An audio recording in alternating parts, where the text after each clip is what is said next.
lot of this kind of events don't hold where people, very experienced people are able to use their platform. I mean, look at the Obi Kobana stuff.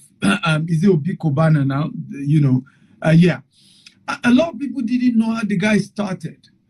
Now, young people just want to be able to start spraying money in bundle. And even as at today, people do not even understand the business around what that entire burial. The guy opened, I think, 2 or 3 guest houses before he buried his mother. So technically, that burial was marketing to bring everybody to come and lodge. Where did everybody who came lodge? His hotel. Right? So I could break that. I can tell you 101 lesson from that burial, business lesson. But an average person, and I say this often, is a powerful quotable quote. Poor people do what their mates. Poor people try to impress people who don't care. Right? And then poor people do, okay, what their mates, okay, are doing. Rich people do what their mates are not doing. That's why they can afford what their mates cannot afford tomorrow. Which is, for example, you delay gratification. Right? Which is, for example, sometimes, yes, you want to do elaborate wedding or burial. Are you at the level of financial capacity as these people who are doing it? My wedding were less than 20. The reception was in our living room. I was no burden to nobody. There was no Ashwebi. Today, if I'm burying my father, by default, I won't even spend my money. Those who will bring cow, those who will be. So if I now do an elaborate stuff, you want to compare. And we need to begin to educate our people. Life is in phases. Men are in sizes. Live your size part-time. Don't just start a life and compare yourself with anybody. You don't know what is happening behind the scene. You don't know the business dimension to what they are doing. All this paparazzi. You don't even know whether it's marketing.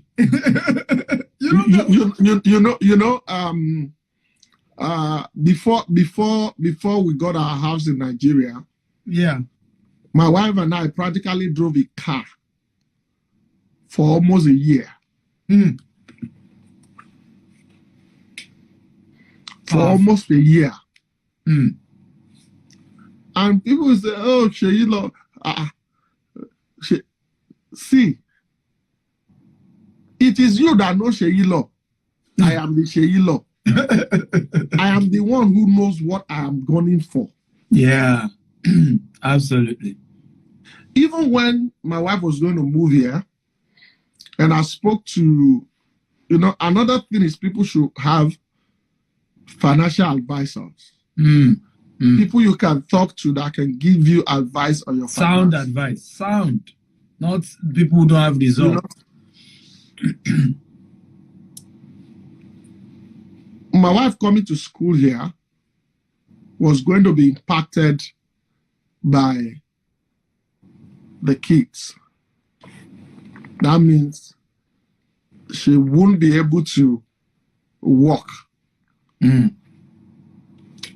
And that means everything is going to be dependent on what is coming from Nigeria. Yeah. And every day, pounds keep increasing. And that means that I have a decision to take on how I'm going to live to manage here and Nigeria. And I have to calculate it on the long term. Yeah. What is it going to be cost? What will be the cost for staying here in a year? Yeah. We're talking of 25, 30 million on a yearly basis. Wow. Outside Nigeria. School fees inclusive. And then, by the time we had started, the COVID struck. And we are able to survive it. And the thing is, the date of payment is the date of payment. They don't send you. And that means that we have to take decisions based on what is going to happen. We have to be able to put our best foot forward. How are we going to be able to balance this? How are we going to be able to do this? Thank God for a wonderful woman who is my wife. She decided to deprive herself some of the, probably benefit that she usually while she was in Nigeria, she was making her own money. Her own money was just to complement. Now she's schooling, depriving herself the opportunity of making her own money. Absolutely. And then she's putting that on hold for something that is greater. She could say, since you said you are the one that said I shouldn't work. Oh yeah, my Gucci bag, this one. But then she decided, see, leave all those ones first. When I'm done with this school, I will do the work. Absolutely. That is somebody who is forward thinking. Sharing the body. Not minding some people will say, oh, is that Sheila's wife? Why am I seeing her inside Zara and not Gucci store? But Nigerians, you see somebody who just started today. It is Gucci money that you are looking for instead of investment money. Absolutely. Like somebody said, delay gratification for a better tomorrow. Absolutely. I mean, I looked at, something very funny. I was in our US office last 2 weeks ago. So they've been on my neck. I met one of my mentor, Grant Cardone. So his people reach out to me. They say I should come and buy private jets. Well, in my mind, I'm not ready for it. But there's nothing wrong. Let's listen. At the end of the day, and power of delayed gratification. And they broke down the benefits. You're into real estate. Of course, this is just a marketing tool. And you can rent out the private jet. You even make more than what you are paying on the private jet. And yet you are able to use it on marketing tool. And when we broke it down, it was something doable. And we're currently working on it. But what I almost felt like crying. Because this was the same me, 2012. I had my office then opposite Ikeja, and I used to take Molue because I had to live in Songota. It was cheaper to live in Songota. Office is the one bringing money, not house. So I live in Songota. My office was in opposite Computer Village. I took Molue, got to my office, opened my email. The first mail is, you call yourself CEO. I just saw inside Molue now. Which yes CEO. I just saw you inside Molue. And I was like, for me, it was no big deal. It's my level for now. But I remember how I told my staff that day, I said, one day this person will see me flying all over the world. And God will keep him alive to see it. I can see how humbly, easily these things are happening today. So, you're very right about it's you that know where you're going. And I want to encourage those of us who are based in the UK to come out tomorrow and let's have a great time together. It is you that know where you are going. Stop this, because our people do too much of trying to please people, trying to look like it. I tell people, a lot of people would rather look like being rich rather than actually being rich. Being rich. Right? They prefer to look like being rich instead of actually being rich. And you have to make up your mind and say, at this point, I am interested in being rich. No more looking like being rich. And I can assure you it's a lot easier, okay, if you follow the right path and you have mentorship and you have people holding you by the hand. Tomorrow, by the grace of God, we're going to be looking at that. How do you build wealth through real estate? And it doesn't matter which level you are. The good news, like I said, we also have 70 properties here in the UK. If you help us refer people to us, you get commission and you make cool money for yourself, right? And that is also another source. And you don't need to quit your job to be able to make extra income referring people to our UK property. And even if you still refer people to our Nigerian property or property, you still make money. Or US property, you still make money. So it doesn't matter which one.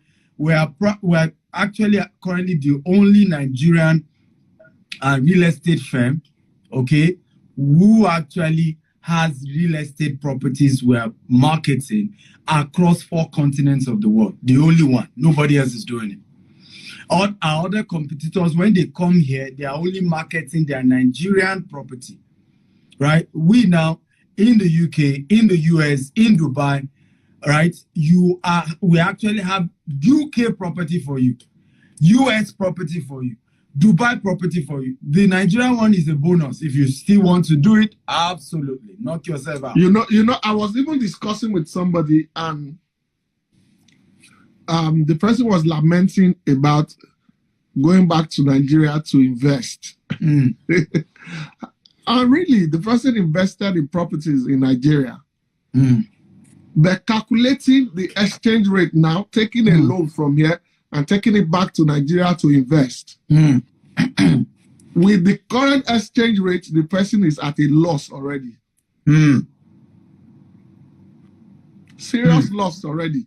And it is because a lot of them don't know what they can do in terms of property investment in this country. Yeah, absolutely. I am not against you going back to Nigeria to have an investment in Nigeria. Trust me, I'm not against that. But understand properly what you want to do. Where are you earning from? Where are you investing in? You need to understand it. Yeah. So if you are in the UK, tomorrow is an opportunity for you to come and learn about how it is done here in the UK. Don't live in the UK and retire at 65 and still be looking for a place where you can babysit somebody's children.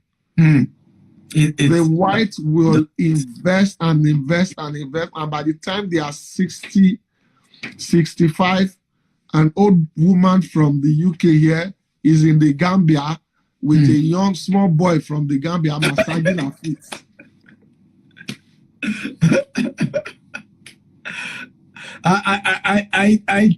I think that's what's happening right now, even in Nigeria, where you see this older in Ikoyi registry, older women, European women or white women who marry this young 20-something. I mean, somebody older than his mother. You know, because the woman, you know, invested when she was young, and now, you know, her money is paying her bills and even paying for extras. Absolutely. Right. If I can do it without joining politics, without becoming from a rich home. I was born in Maiduguri in the northern part of Nigeria. Anybody can do it. You just need to believe it's possible. And the journey starts one day. The journey of 1,000 lives. Maybe you should tell them you started reading at the age of 13. Absolutely. It's important to know that the journey isn't that easy. It's easier now. But yes. And you know, when you said you started with 1,000 naira, some of them will be looking like, real estate with 1,000 naira. No, what's it? He actually started with SMS. SMS. Yes. Bulk SMS. Yes. So, real estate was 6 years ago. We started with bulk SMS. By 2015, we're one of the largest. You know, we're over hundreds of millions. And then 2015, we diversified into real estate. But yeah, we started quite small, and it's a good journey. That's also why I decided to author my book. It's a good story because we do not have people telling their stories. And I think that's the reason why people are doing Yahoo Yahoo. That's why people are doing crime. That's why a hush puppy has to be your mentor, because those who did it legitimately are not coming out. They are not writing books about it.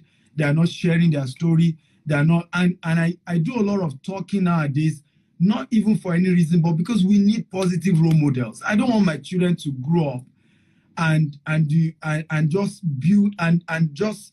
I hope that by the time my children are grown, we'll have more successful Nigerians in diaspora. Not just because, I mean, see what music is doing right now. We are colonizing the world.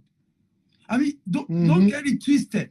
Wizkid, Davido, Burna Boy, they have go to New York. You will be hearing Nigerian songs like you are in Nigeria. Even here in the UK, you enter River Island. They are playing one Nigerian Bedu from the speaker. We can do the same in business. We can do the same.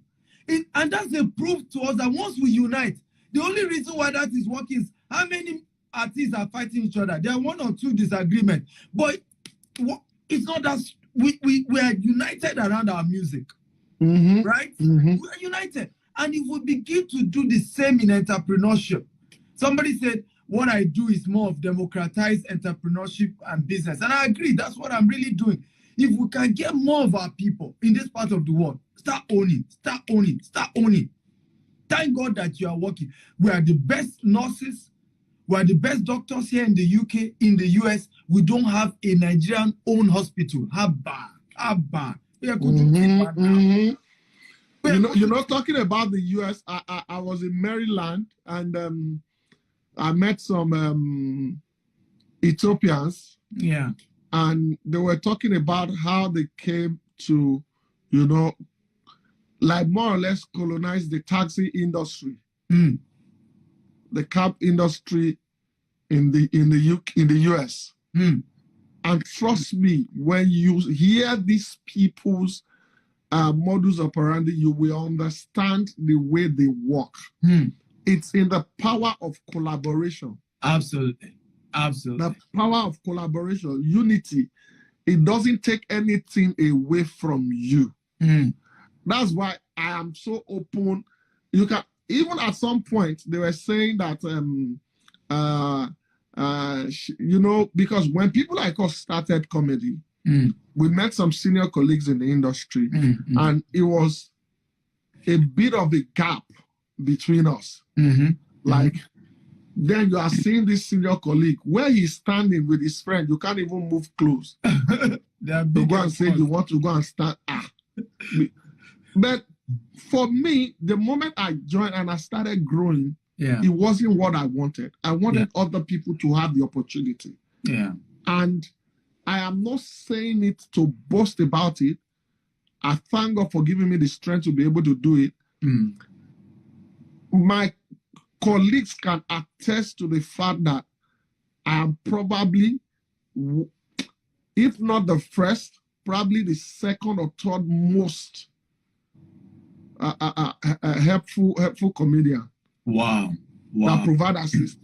Wow. There are times that my wife will be like, 5 events in a day, none of them is giving you 10 kobo.